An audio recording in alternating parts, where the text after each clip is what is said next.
Good day mga Lodi, welcome sa aking channel.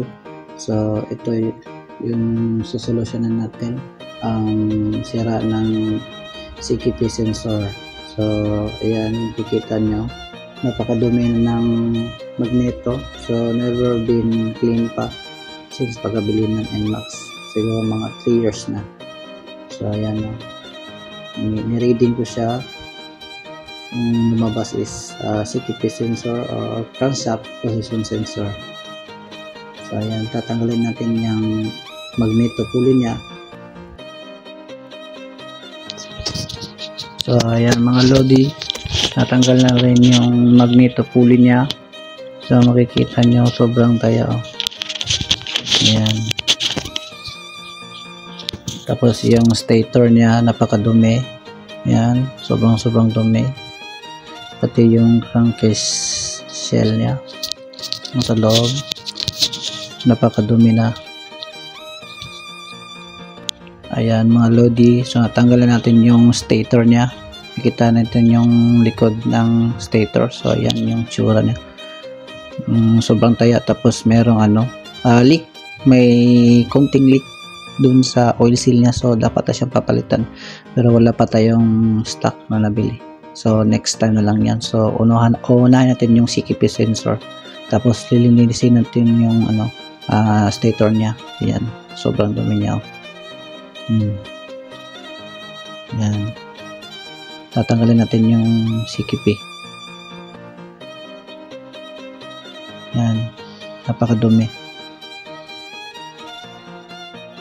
Alright, natanggal na natin yung old na CKP sensor. Ayan, tanggal na siya. So may binili tayo na bagong CKP sensor. Alright mga Lodi, ito yung bagong CKP sensor. Nabili ko siya sa Indonesia. Made in Thailand siya, pero Indonesia ko siya nabili. I-comment ko na lang yung link kung saan ko nabili yung CKP sensor. Original yan siya guys, original.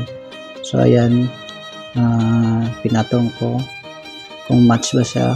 So okay naman, match naman siya, pasok na pasok, tama yung sukat. Yan, tinabi ko sa dalawa. Yan, okay naman siya, goods na goods. So install na natin yan guys.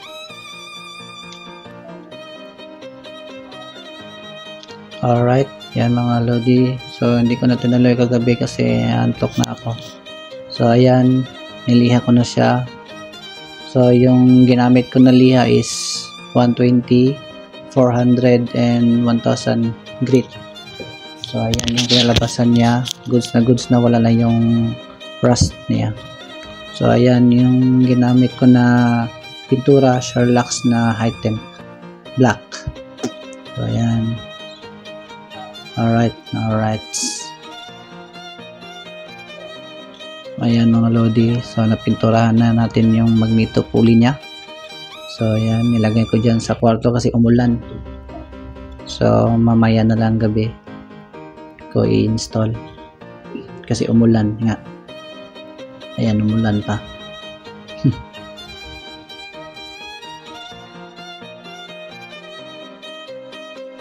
Alright, so ayan na mga Lodi, tuyo na yung pintura niya. So goods na yan.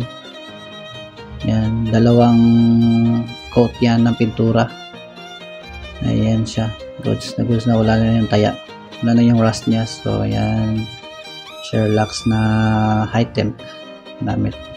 Tapos nilagyan ko yung sa looban niya ng packaging tape para hindi matamaan ng pintura yung loob niya, kasi dapat makintab lang yan siya, kasi dyan yung nalapat ang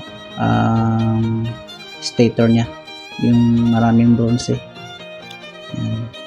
Kasi kuryente yung dyan, dadalo dyan, dapat hindi siya matatamaan ng pintura para safe. Alright, yan, nanggol siya. Tapos yung mga naiiwan, so babasahin na lang, tatanggalin natin. So yan, ready to install na ng NMAX P2. Yun, clean na yung stator niya, tapos yung crankshaft na sa loob clean na din, wala nang dumi. Ayan, hindi ko lang na-videoan.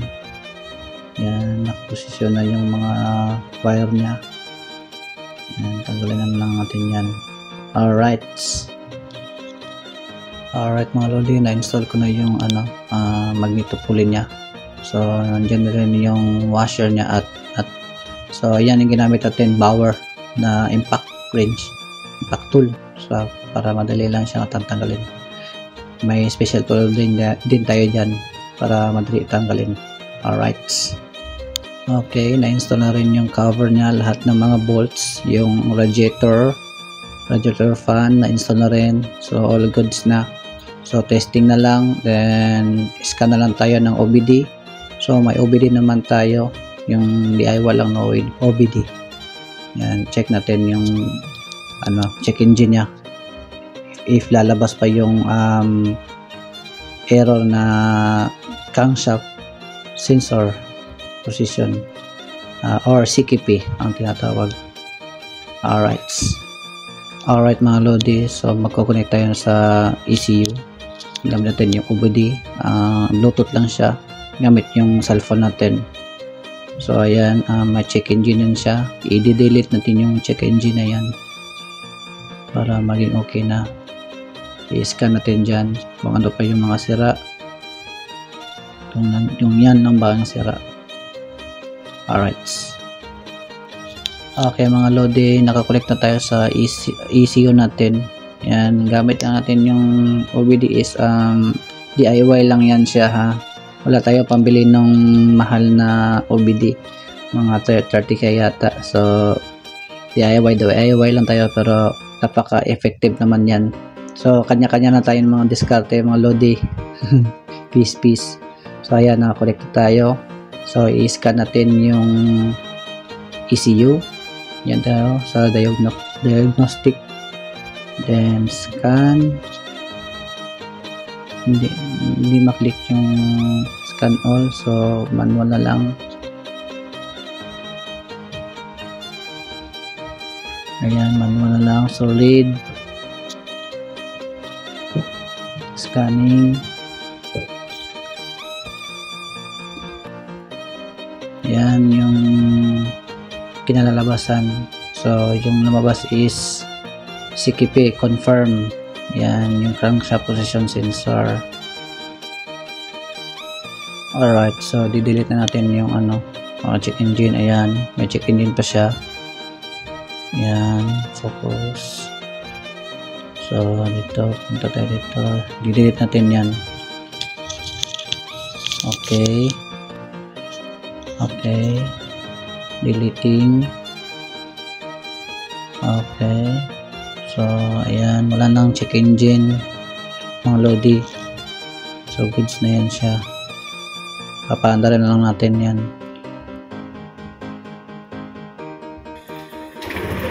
Ayan, nag-click.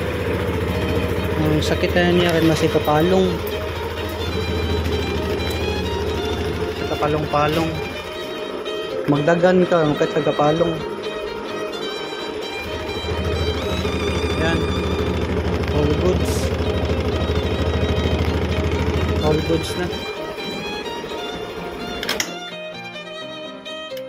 Disconnect sa sa OBD. Yan. Disconnect. Alright, tatanggal natin yung OBD natin. Yan, disconnected na. So nga pala, available sa atin yung wire niya na OBD pang version 1, NMAX version 1 and NMAX version 2. Yan, so start na lang tayo. So test drive tayo sa labas kung babalik pa ba siya o hindi na. Alright.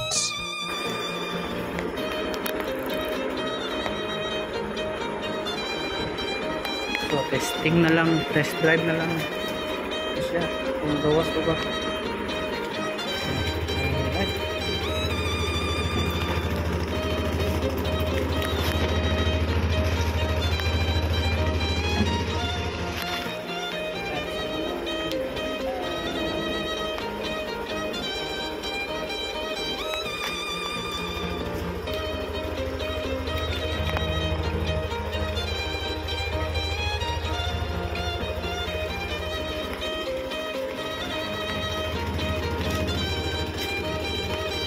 Puto Tadorino sa ano, sa Kabagyo.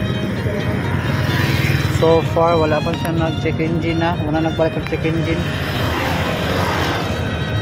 Alright, so okay na kay good sa kayo. Off.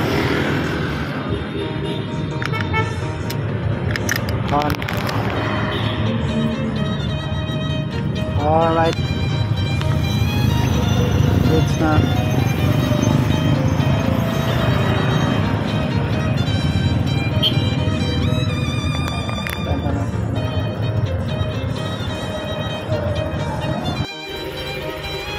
Eight kilometers ang dagan back and forth.